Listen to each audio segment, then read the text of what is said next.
These glorious waters off the South African coast are home to a fearsome predator that's right at the top of the food chain. We're here because they've recently caught in their beach protection nets the biggest great white shark they've seen since 2002. By carefully dissecting the body, we're going to reveal the deadly nature of its infamous jaws and how it can smell and detect just a few drops of blood from miles away, and how sharks became the biggest of all fish in the seas. Join us as we go deep inside the great white shark.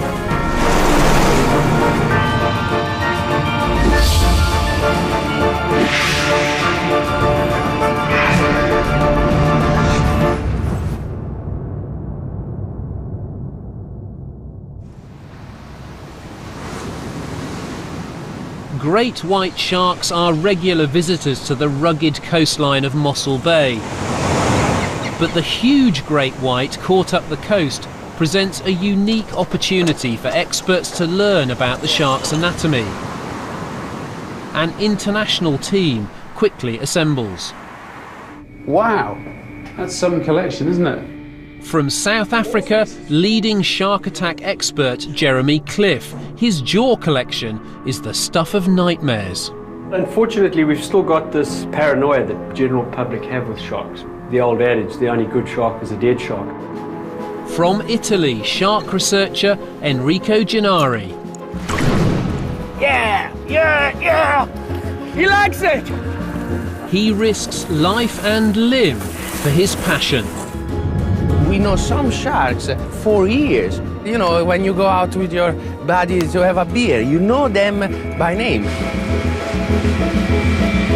And from New York, comparative anatomist Joy Reidenberg, whose scalpel's always ready for a new species. Just remember to close the top. I don't want to be sitting in a bait box.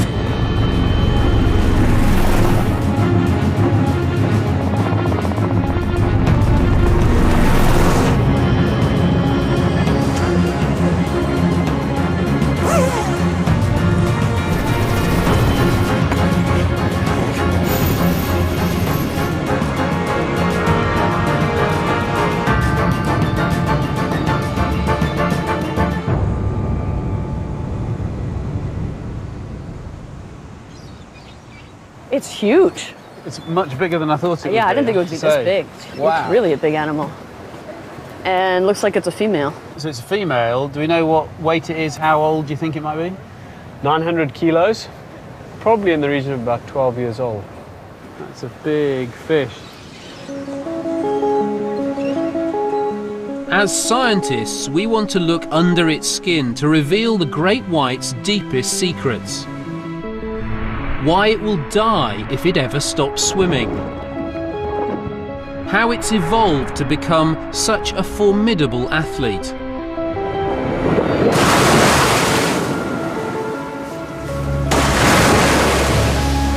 And how its internal organs cope with the wildest feeding frenzies. But the more immediate mystery with this shark is what's in its mouth. It looks like its last meal, but it's not. This is the stomach, and there are two possible hypotheses why the stomach is out. Sharks are able to revert the stomach to get rid of their stomach contents in case you know, they have something that they can't really digest. So kind of like a form of vomiting then, basically, yes. It's so weird. Yeah, there's like, that really is weird. And then another possibility is that in terms of stress, they also can get stressed and release the stomach out but, you know.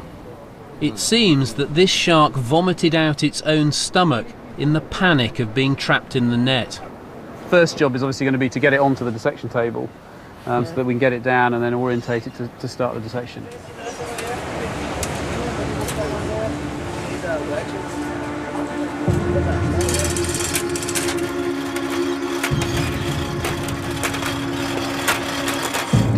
Philip Zungu, the Natal Shark Board's top dissector, makes the first cut.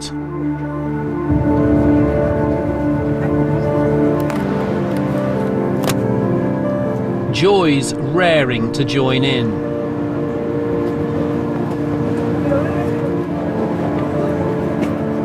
She's dissected many whales before, but this is her first great white. How does this compare to cutting whales in terms of the flesh? It's actually harder to cut because the skin is so rough, it dulls the knife. It's like cutting through sandpaper. Whereas when you're cutting a whale, even though they have blubber and they have a much thicker skin, it's more like cutting Jell-O. So you can actually slice through it fairly easily and really can feel it like sandpaper. Exactly. Getting caught on it like sandpaper. It was used, actually, shark skin Really? and sandpaper, and still in some places around Australia, it's still used. Amazing, yeah. In fact, closer examination of the shark's rough skin provides clues to its evolution, as Richard Dawkins explains. If you should happen to be in a position to stroke a shark, you can do it one way like that, but if you do it the other way, it's rough. And the reason is that the whole skin is covered with little tiny teeth. If you look at an ordinary fish, like a trout, it's covered with scales, and there are various fossil groups of fish which are covered with bony armor plating. But sharks have this immensely tough chain mail, and it's made of little miniature teeth. They're just the same as the big teeth which sharks use to eat with. It looks as though probably what happened in evolution is that the microteeth of the skin became the teeth that they used to eat. That's extraordinary, isn't it? It's just amazing how those animals are adapt. From the evolution point of view, these teeth come from the shark skin. Yes, but it seems pretty loose when you touch them. I mean, here, They They're very loose. Oh, they really are The amount of loose. movement in that. I really thought these were going to be fixed into the jaws. See, this one is The last thing you'd expect in a shark is wobbly teeth, yet somehow they've turned an apparent weakness into a deadly advantage. We have a look at the jaw of a great white. You'll see the teeth are V-shaped and serrated, but what's really amazing is that there's so many teeth produced. If you look there, you can see their teeth in rows behind the functional row that are just waiting to replace the outer row. So you've got one row of teeth that's actually functional, but you've got all these other teeth as kind of spares in the wings behind. Yes, they're essentially just waiting to replace the outer teeth. The teeth are not embedded in sockets like we have with mammals, but they're connected to a layer of tissue very similar to our fingernails. And that tissue is growing from the inside of the jaw out. It's a continuous process, very slow. And as that tissue grows, so the teeth right at the front of the mouth eventually will fall off. Exactly. That's a phenomenal adaptation, isn't it, for a predator? Because if you've got a big land mammal predator like a lion, once it's broken its adult teeth, it's done for. It's doomed. Complete. Whereas for the shark, it just waits and another new set come along. But it's extraordinary when you think how easily I could be eaten by this. fully jacked open. If you were a Cape fur seal, Oh yeah. I'd be dead. chopped in half, and a be good chunk of food. beheaded. Wow, that's amazing.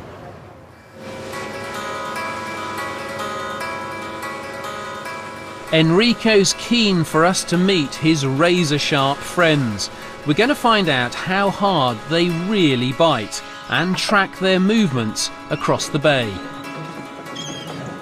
This is charm, and this usually attract white shark. It's like making homemade pasta. It gives you also some kind of pride. They feel the passion in it. Oh, yeah. It's made with my heart. And your feet.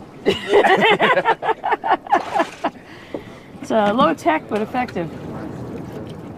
Is that the chemicals that they're after? Is it like hemoglobin? Biologist Simon Watt's curious to see whether Enrico's oily footwork will tempt in the sharks. Sharks don't swim like in the movie Jaws with the dorsal fin out all the time with the music on the background. It's not there. After hours of waiting, I hear that music. Wait, here comes something. There's making a something here, beeline. Clutch. It's shark. Beeline Shark, toward us. shark. There it is. It's There by we the go. It's by the bait. Here we go, everybody. A bigger one. Woo! Oh, Man, look at that. How exciting is that? They are so close. That's the front one. Whoa! Whoa! It's huge. Oh my God, that's huge. That's as big as the one we looked at. Hey, good boy. Didn't I promise you a big one? Oh yeah. Okay, it's big enough? It's scary. Okay.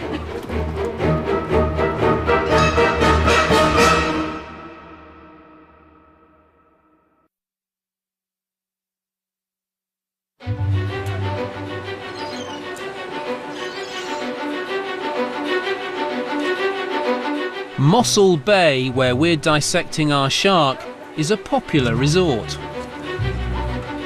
Its waves attract surfers, and its fur seals draw in great whites. An uneasy harmony exists between the two.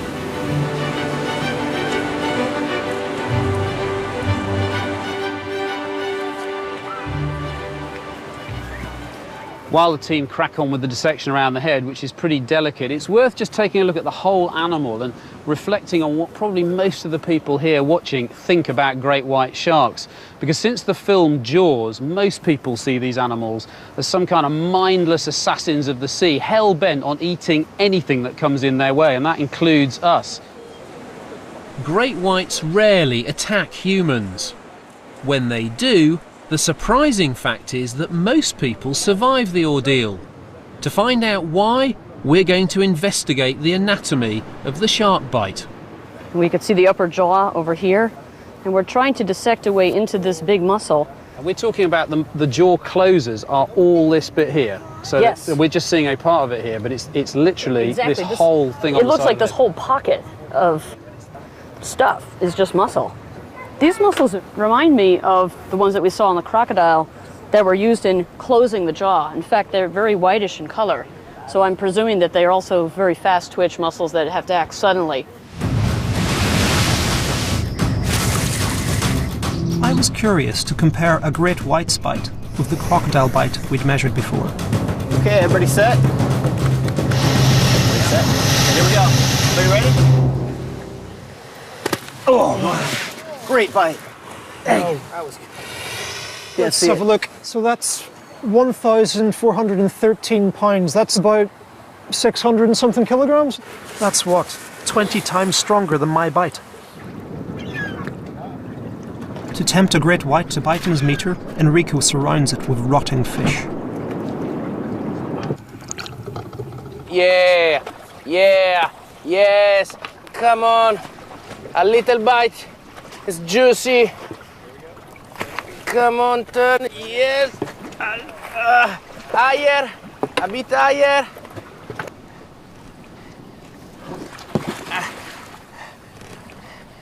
What he did here was touching. It was just. Well, how much is the reading? 29. 29 pounds. Nothing. My bite is much stronger than that one. This weak, exploratory bite is the reason most shark attack victims escape with their lives.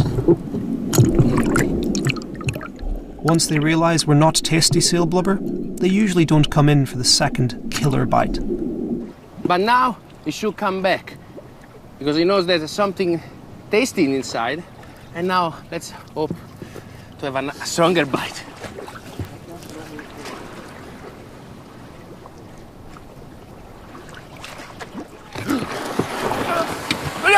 Give it back! Give it back! It's mine! Let it go! Ah! Oh, no,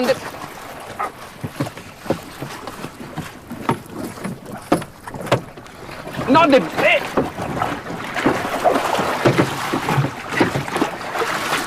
It's mine, not yours. Here you go. Oh, wait. Oh, wait. Oh, sorry, baby. See? Look at that. What was the reading? It was about 90 pounds. 90 pounds. 20 pounds is about 40 kilos. It's about my bite strength. As also, you can see, didn't go really for the bite meter, most for the buoy. But that's quite a weak bite. Even when they do come in for the kill, their bite is no match for the crocodiles. I suppose you're seeing different techniques, basically. So the crocodile and the alligators are wanting to hold on to their prey and they use the water to drown it, whereas this is wanting to take a big chunk out of it, isn't it? Exactly. The crocodile can have something like 3,000 maximum pound of bite strength. Here the white shark, the maximum that we have seen for a 3.5–4 meter shark is about 500–600 pounds. It's much lower than a crocodile. It's hard to believe such huge jaw muscles deliver such an unimpressive bite. But it's easy to see why, after dissecting the jaw. I mean, here's the edge of the jaw itself, because it's not physically attached to the cranium. It's a separate piece. You can get your fingers behind there and feel it's all separate. Oh, that's this incredible. wiggles separately. The skull is pretty firmly attached in here right now. This is being held up by a hook mechanism right here. So this is pretty stable. But I can wiggle this back and forth. This is kind of wiggly.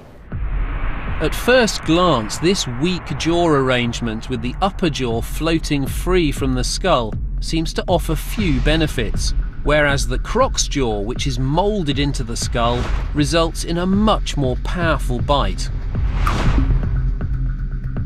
But hanging free has its advantages too. When a shark opens its mouth, the jaws can be thrust forward, enlarging the size of its bite. The prehistoric-looking goblin shark has taken this ability to the extreme.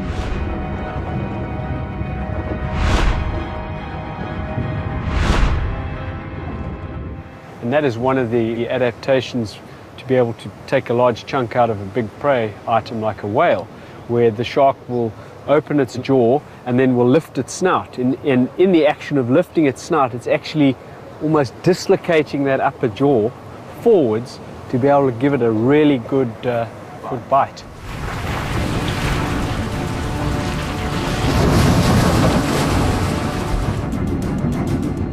There's one final puzzle to solve in the anatomy of the bite. How did this bizarre jaw evolve? To answer this question, we need to continue our dissection by examining the shark's breathing apparatus, its gills. Okay, I think we should now expose the gills and look at them from the inside. Yeah. See how they're arranged. Yeah, I need the big one. Thank you. How cool would it be if we could just dive in there and still extract oxygen out of water? Yeah, but then you come out of the water, you can breathe in the air. You gotta pick one or the other. Yeah. you can have everything. You want to have both.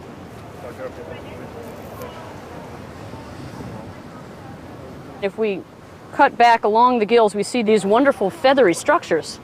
Very pretty, actually. And each one of these is like leaves of a book. So you can take each page of gills and flap them back and forth here. So this is where all the respiration is occurring. So water's coming this way, and the blood is running across the gills back and forth this way. So as these two run against each other in two different currents, that's where the oxygen exchange is occurring. A great white must keep swimming to ensure a continuous flow of oxygen-rich water across its gills. If it stops, it suffocates. Each one of these gills is supported by a cartilage bar. Here's one of those bars right here. Its whole purpose is just to suspend these gills. Amazingly, it's these gill bars that you can see inside a shark's throat that hold the key to the jaw's evolution. If we go back to the shark's ancient ancestors before they had jaws, their gills were probably held open by simple cartilage bars. Initially, it's thought that tiny hairs helped draw water through their gills.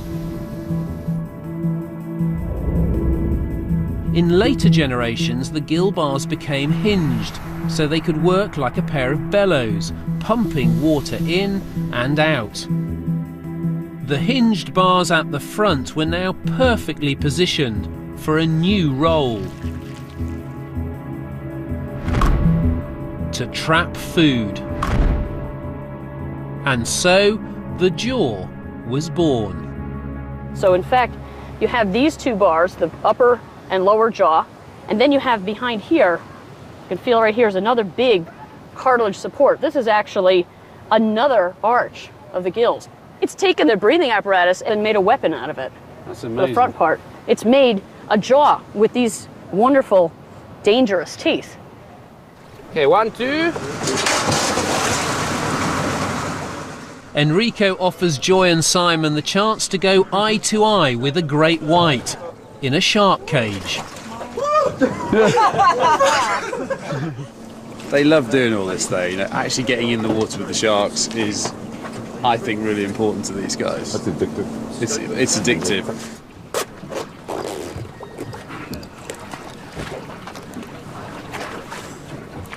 Okay, I'm ready. I'm psyched. Simon's never dived before, and he's seen the YouTube clips of what can go wrong.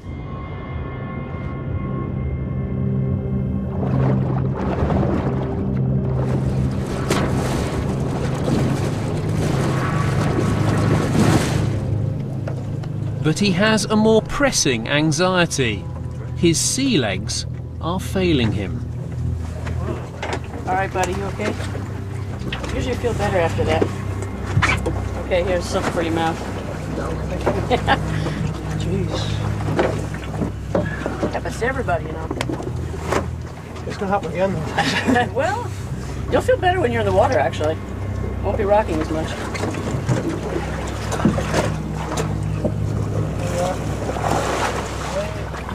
After seeing that one that swam by, I'm a little scared, actually.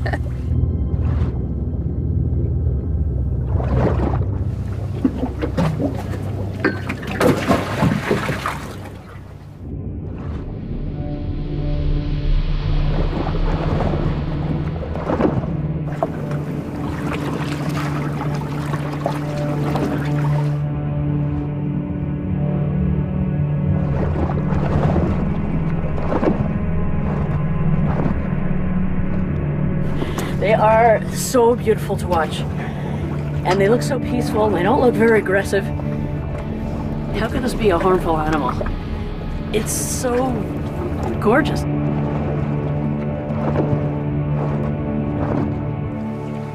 Oh, wow, look at it. Wow, side by side, like a dance. 1, 2, 3, 4. 5 sharks. It's amazing. That's a party. It's just this big, flat, black eye. It stares right at you, and all of a sudden you get this feeling that, is it really thinking about me? The sharks are making circles around the boat, closer and closer, like a spiral, so that the more at ease they are, the closer they get.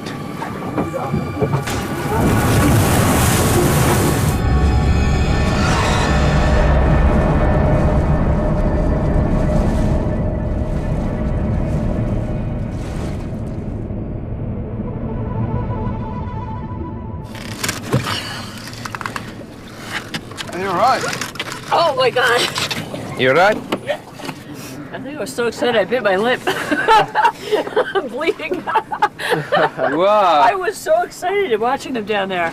And then, especially when it came really, really close and you could see that dark eye. Some people think that sharks, the white shark eye is dead basically. It's dark and without any emotion. But when you interact daily with them, you see that, as you said, they're checking you out. Maybe it's not because they're interested in you as a bait, a prey, but they're interested in you because they're just interested in you, full stop. The eye of the great white is mesmerizing. It never blinks because it has no eyelid. Some say they never sleep, but no one knows for sure.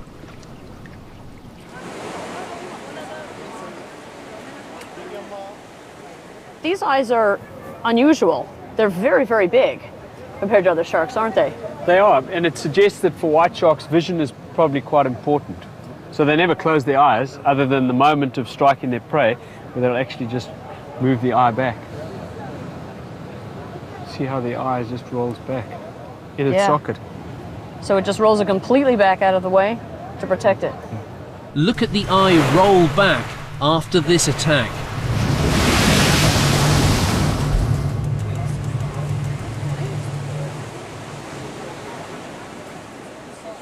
The eyes also have another layer of defense.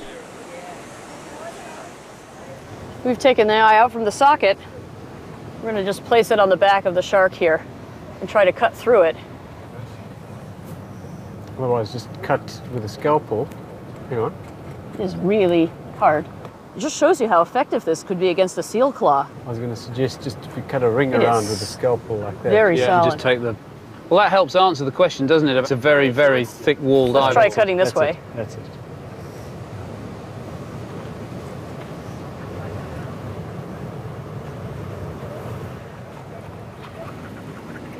Okay, so let's just very carefully just try and separate that off there. Okay. Oh, look, Mark.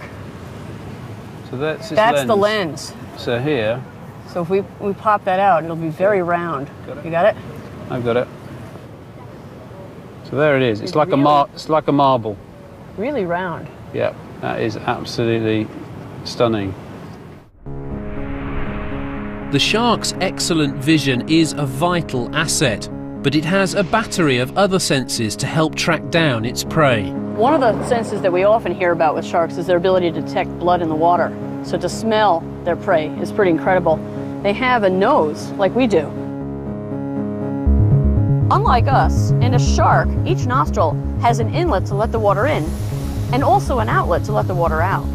And the nose is particularly adapted for picking up small particles such as blood. And they compare one nostril to the other to detect which direction the scent is coming from and home in on it, kind of like a bloodhound. I mean, we've got no ears on this. Well, actually, there is an ear inside, but there's only a tiny remnant to the outside. So their sense of hearing might not be very directional, but they have this to make up for it. It has a special sensory system called the lateral line, which is really tuned into vibrations, and it actually can be seen all along this part of the body here. There's little dimples all along the skin. And if we look very close here where we've cut into the skin, you can actually see the lateral line system cutting cross-section, bringing input back to the brain to let the shark know that it sensed some vibration in the water. As it hones in on its prey and it rolls its eyes back in its socket to protect the eyes, it's now blind, so it has to use another sense to detect where its prey is, and that's this electromagnetic sense. So all of these little pores on the front of the snout, which are called the ampullae of Lorenzini, which have this jelly in them, are able to detect an electromagnetic field, which is what is emitted from every living creature. And that is picked up by the brain as another sense, a unique sense that these animals have. This part of the shark is very sensitive, and with a white shark, if you push the nose back, actually it's like overloading their sense, and they get in a kind of almost sleeping mode for a few seconds. So if you punch a shark in the nose, you can basically hypnotize it. You could, I don't know, I wouldn't try with this one, but No, I'm not planning on sticking my head into the shark's face.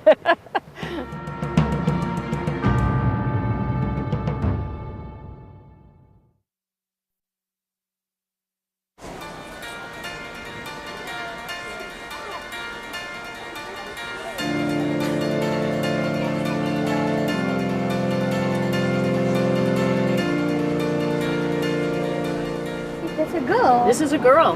How do you know? How do we which know? a girl in which is a man?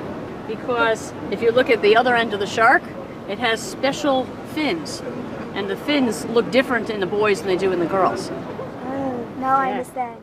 This female's special fins are hidden under her massive bulk.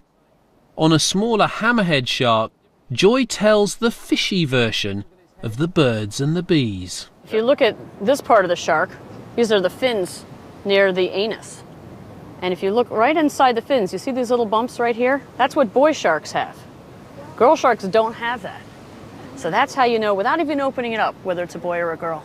Oh, now I see. These little bumps are called claspers, and they're used like a penis is used. So they insert these into the girl and use this to put the sperm inside. No one has ever seen great whites mate, but if they perform like these white-tip sharks, they'll need that armoured skin to protect them from the world's most dangerous love bite.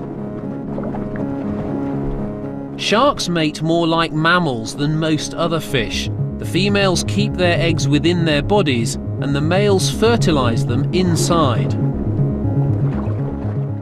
When angler Sean Gregory started gutting a shark on a beach in North Carolina, his friends were in for a shock. Oh my God! Oh, it's a baby. It's a baby shark. It's a baby in there. It's a baby shark. You can save the baby. Where? Where's the fish? Don't hurt it. Don't hurt it. Don't hurt it. Right here? Yeah, in that Yes. It's a baby. Oh, sure. It's got gills. Oh my God! What's that? Oh, look, Sean, you're giving birth to a shark. It's birth by Sean section. Don't hurt it. Put it back out there. We catch them that big. Get it, girl. Save the baby. So far, we've seen how sharks use their senses to hunt prey and how their infamous jaws evolved. Next, we want to investigate what keeps these huge animals afloat and how they propel themselves so fast.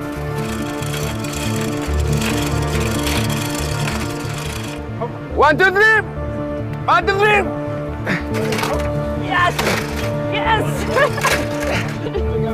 Well done, guys. Thank you. Yes!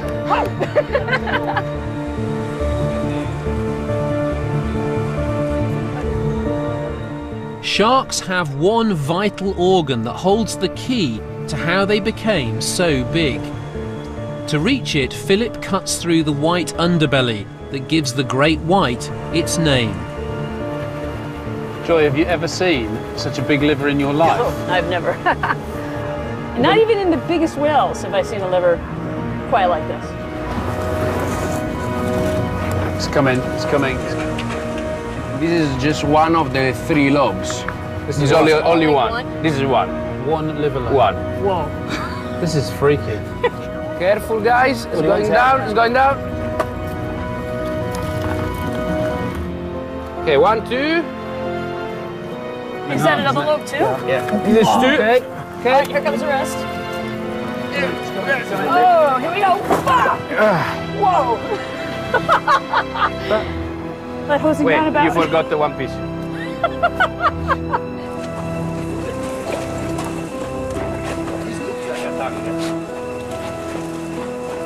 Try to lie down. Yeah. It's about your size. You want to see if it's as big as me? It's bigger than you. What do you think? Few inches longer than you. I am totally mind-boggled by this. I can't believe how big this liver is. It's bigger than I am. In nature, you have to always think why something happened. So why this liver is so big. If you look at the shark, and you can see that inside doesn't have, like other fish have, the swim bladder. The swim bladder basically is a gas chamber that expands and decreases volume in order to help the fish to float. Like a buoyancy compensator that a scuba diver would wear, where you can change the volume and change the buoyancy that you need to be at Exactly to keep them neutrally buoyant in the water. Exactly, it's exactly the same thing. There's something in this that helps it with buoyancy, but what? How? If you think what it does when you put liver in water. Well, put a piece in and we will do a mini test. Here we have sheep liver. So this is lamb's liver. Okay, let's see what it does. So it's on the bottom? Yeah. It's definitely in the bottom. It sinks, which is a good thing. That liver's normal. Okay, let's try with the shark liver. Okay, let's cut a piece of it.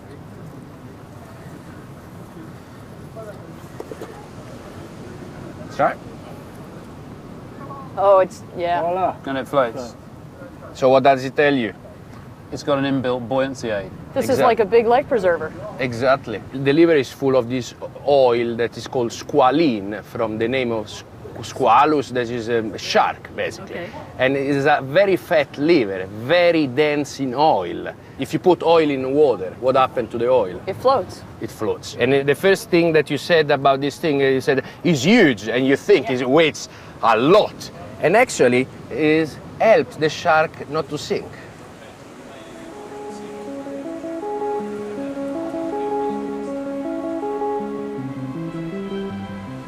Another thing that helps the buoyancy of sharks is that they don't have a single bone in their body.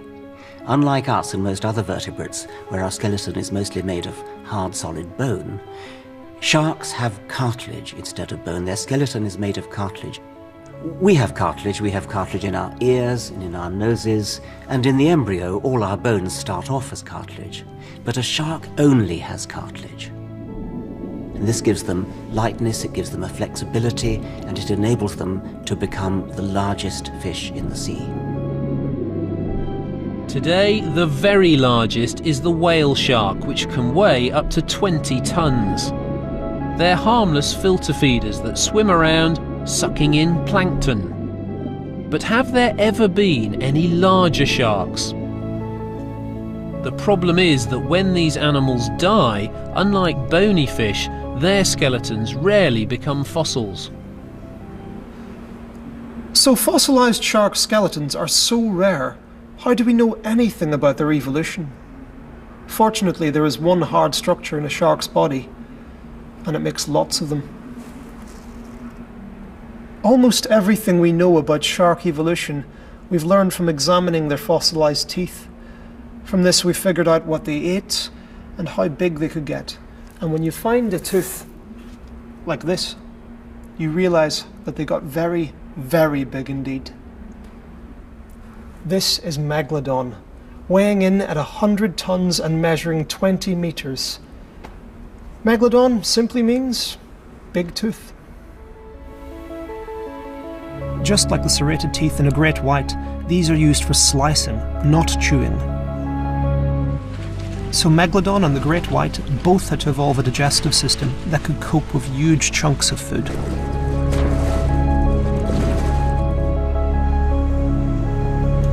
What strikes me when I look at what's left after the liver's been removed is that there's hardly any guts at all.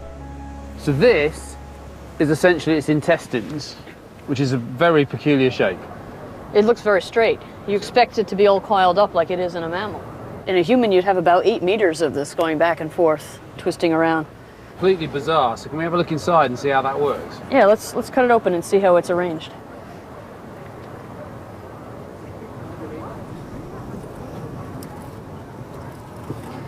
That has an interesting smell. This fish has definitely been eating something. Wow, that's amazing. Yeah, it kind of looks like the gills. Look at all these little incredible folds. It's like just leaves. So what's the flow through here then? Because we know the stomach's avulsed through the mouth, so that bit's right up there. But once you've gotten into the beginning of the intestinal tract, which starts right about here somewhere, but the solids would go all around the periphery here in each one of these grooves. It looks like a big spiral staircase. Here's the beginning of the spiral right here. See how my finger goes underneath like that? So this is one plate right there. Okay, so it's then going in like this. Right, so it'd go into the next plate, which would take it around to the next level. It would come around into here, and there's the entrance to the next one. And it just keeps going around. Wow. I mean, the whole point of any intestines is to get big surface area for absorption of nutrients from the food. Well, I think you're getting it here over a very short length. That is such a neat solution to the problem, isn't it? This unique spiral valve is surely one of the most compact digestive systems to evolve in such a large animal. Although it seems to have one serious flaw. Unlike crocodiles, sharks find it hard to digest bone. That's why they need to invert their stomachs when they've bitten off more than they can chew.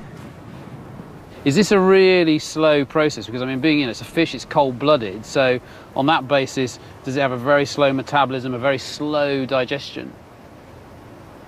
You're talking about fish in general? I'm talking about this one. I mean, it's cold-blooded, so therefore slow system. I have to give you a bad news, actually. These are not cold-blooded animals. But it's a fish. Yeah, unlikely the majority of fish, These are able to maintain higher body temperature than the external water temperature. So they're warm-blooded? Yeah. How does a fish achieve that? In order to show you that, we have to cut in section, and it's going to be easier to show you that. We can start cutting from here and going backward. Okay. Okay, so here's a knife. Enrico wants to expose the tail muscles to see how they increase the great white's body temperature. During a lifetime of constant swimming, they can travel 20 times round the Earth, yet they also have enough reserve power for sudden bursts of acceleration.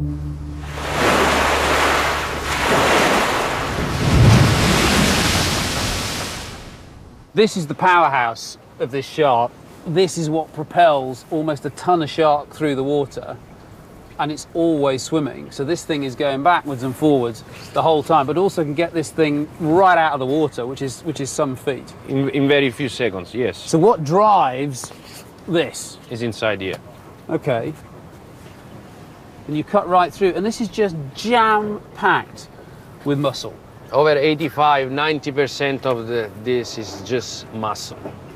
Absolutely extraordinary. Is it all the same kind of muscle? No, the red muscle sustains the majority of the swimming of the shark. The white muscle instead is used for sudden burst. So like the breaching out of the water, it comes all from the white part. So are these guys generating most of the heat then? By that constant, just slow movement, they're constantly generating heat. They're like a furnace. Exactly. It turns out this continual firing of the deep red muscles is what makes these sharks warm-blooded. So having higher temperature, the vision, the stomach, the muscle work in a much better way. So I guess sharks don't kill in cold blood anymore, do they? Exactly, exactly. Not a cold-blooded killer. Yeah, you're right.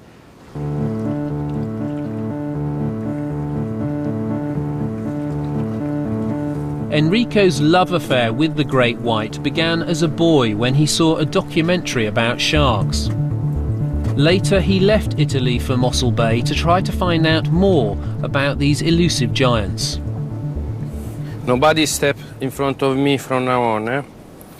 Safe, off. He tracks their movements by darting them with radio tags. This is Pasella, guys. Being so long in the same place, we know some sharks for years. Like when you go out with your buddies to have a beer, you know them by name. And of course, the one that you remember the most are the biggest and the most charismatic ones. Pasella is not very big, but is very feisty. Coming. Maybe another shark is better for taking.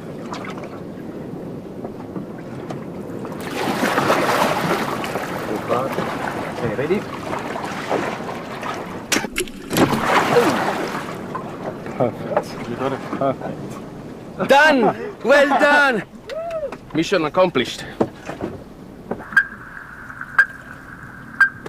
Bye-bye. Go and do your sharky business. Do you want to do it? White shark is the iconic shark in terms of fear. People hate them. People want to kill them. And I mean, when I was a kid, I always support for the Indians rather than the cowboys. I always supported the weakest side. And that's why I really want to, with my study, to make a difference. We know what Enrico thinks about sharks, but what goes on in the mind of a great white? Joy has one final cut to make. She's about to lift the lid on its very weird brain.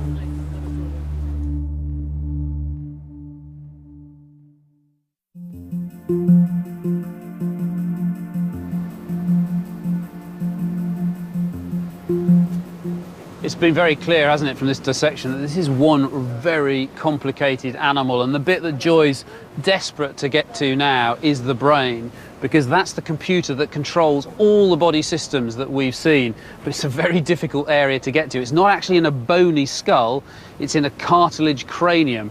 But first of all, you've got to take the head off to lay it flat to be able to get at it, and that's a tough old job. Is it free? Oh, now we're free. Okay, let's turn up Jaws here. Oh, yes. And how are you going to turn it? Do you want it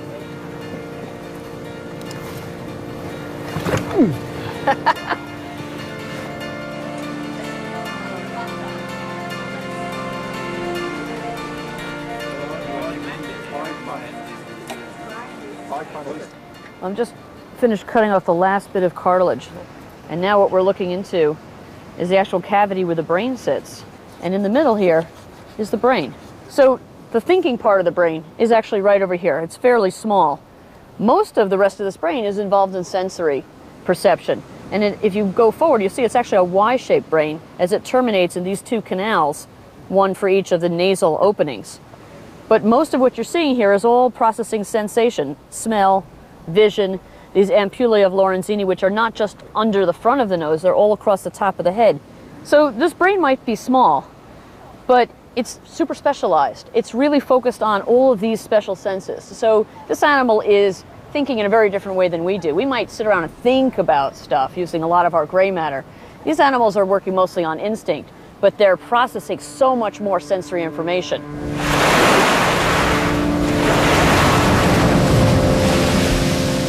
The great white's killer instinct has propelled it to the summit of the ocean's food chain. But we're not part of that food chain. More people are killed by kitchen toasters than by sharks.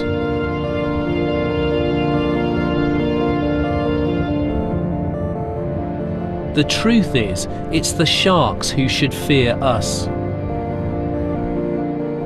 Every year, 70 million are killed for their fins and left to die. Everyone knows that tigers are an endangered species, but it's said that there are fewer great white sharks left in the world than tigers. Sharks have been around as top predators for hundreds of millions of years, but sadly it seems that now they may have met their match. They unfortunately are very misunderstood. The only thing that people see is actually this one, the teeth, the jaws. Boy, see, there's so many special features about this animal that make it such an incredible creature. So it's more than just a mouth with teeth. Yeah, it's not just jaws. We really hope our dissections helped convince you that great white sharks are far from mindless murderers. They've developed ingenious ways to find, catch and consume their prey. The remarkable product of 400 million years of evolution.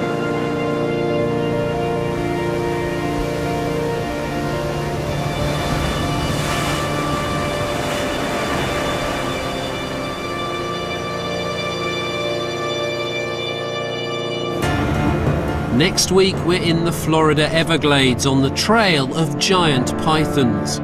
We'll reveal how these animals sense, squeeze and swallow huge prey, and we'll investigate how snakes have adapted to conquer almost every corner of the planet.